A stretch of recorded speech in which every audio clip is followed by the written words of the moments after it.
Esta é unha das zonas de Pontevedra que máis está a medrar e iso implica tamén a necesaria creación de máis espazos de lecer. O Concello proxecta para esta parcela un novo parque que dé a resposta ás necesidades dos veciños de toda a vida, pero tamén os que se van instalar nos vindeiros anos. Unha zona da cidade que está en crecemento, das que está neste momento con maior número de construcións, as que van gañar un número de veciños importante nos próximos anos e que estaba falta dunha zona verde. O único que había desde hai unhos anos era o parque de Amalia Álvarez. Esta es una zona de Pontevedra en la que parece que tiene un montón de desarrollo urbanístico y es una zona que cada vez está más poblada.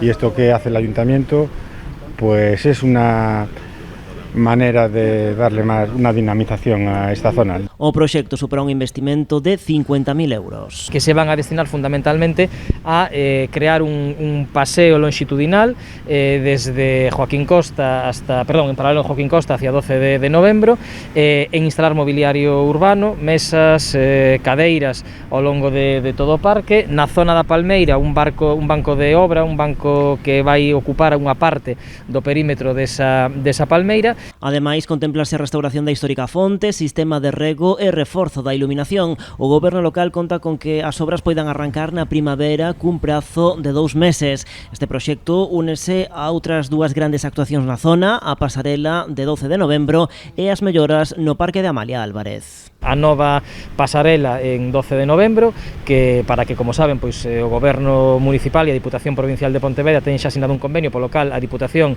destina 500.000 euros para urbanizar esa nova pasarela, unhas obras que sairán a contratación a primeiros do ano 2022, e tamén a reforma integral do Parque de Amalia Álvarez, que, como dicía, era a única zona verde que había no barrio, que tamén vai sufrir un proceso de mellora importante, creando unha zona de xogos infantil que neste momento non ten, e unha mellora do axardinamento, do mobiliario urbano, da iluminación